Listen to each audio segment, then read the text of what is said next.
Je vous donne juste un exemple. On prend le Coran al-Karim. Moi, ce qui me fait mal, surtout ici en France, je vois des gens qui sont partis au Yémen apprendre quelques années, 2, 3, 4, 35 ans, 6 ans, 7 ans, plus ou moins. D'autres qui sont partis en Arabie Saoudite pour apprendre, et etc. Ils reviennent et j'entends des frères me disent ils font tafsir. Ça, c'est la crainte d'Allah. Abu Hayyan al-Gharnati, lorsqu'il a fait son tafsir, il a fait tafsir après avoir maîtrisé 7 langues et mémorisé les 10 recueils de la poésie arabe. Plus d'1 million de vers. Et bien sûr, sa maîtrise de la grammaire et la rhétorique arabe. Et après, il a fait son tafsir. Des gens comme ça, ils font tafsir. Wallah, ils n'ont pas la crainte d'Allah Ta'ala. Ils veulent nous mener à des catastrophes. Ils veulent détruire l'islam. Ce sont pas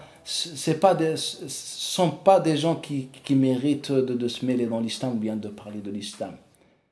Ils veulent que n'importe qui parle de l'islam de n'importe quelle manière.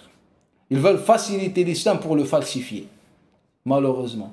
Donc, si on voit que toutes ces conditions, après on trouve des gens qui font at-tafsir. C'est logique. Et vous connaissez des gens comme ça plus que moi. Les gens, ils font tafsir. Qu'est-ce qu'il a étudié?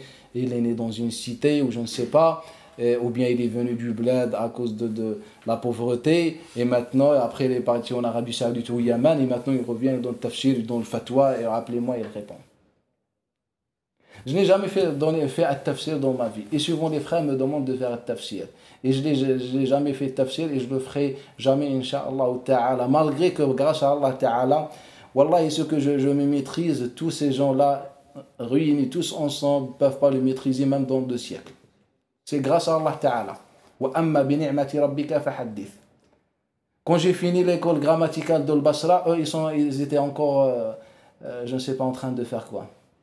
Et grâce à Allah Ta'ala, je maîtrise les 2 écoles de Koufa, de Basra, avec leurs fondements et avec leurs divergences, la grammaire comparée et avec leur ilal. Grâce à Allah Ta'ala. Et je ne donne jamais à tafsir. Et le Coran est plus grand que moi. C'est la parole d'Allah Ta'ala, le Coran al-Karim. Quand elle devient la parole d'un homme, on peut bien sûr l'expliquer, l'étudier, mais c'est la parole d'Allah, elle est plus loin. On passe d'abord par les savants afin de comprendre et en tirer un peu profit de la parole d'Allah Ta'ala. Donc le problème se trouve dans la crainte d'Allah Ta'ala. Quand ils nous parlent, les savants, les savants des fondamentales sur les conditions de l'ijtihad, ils nous disent qu'au minimum, certains savants, ils nous disent qu'il faut que la personne mémorise 11 000 hadiths. Certains, ils sont un peu, ils ont une tolérance, ils nous disent 4 000 hadiths. Certains d'autres, ils nous disent 5 000 hadiths. Certains d'autres, ils nous disent 20 000 hadiths. Qui c'est qui mémorise 20 000 hadiths parmi ces wahhabites, tous réunis ensemble? Montrez-moi un qui mémorise 20 000 hadiths. Et vous avez le temps de faire des recherches. Wallah, ici le problème, c'est la crainte d'Allah Ta'ala. On a l'imam Malik ibn Anas qui mémorise environ 1 million de hadiths. Ahmed ibn Hanbal, etc. Il est Amir al-Mu'minin qui mémorise environ 1 million de chaînes de transmission. On laisse ces savants de l'islam, l'honneur de l'islam, la lumière de l'islam pour se référer à n'importe qui. De dire qu'on est compétent de donner al-fatwa, wallah, c'est une grande responsabilité auprès d'Allah Ta'ala. On n'a pas la crainte d'Allah Ta'ala. C'est ça le problème chez Al-Ummah.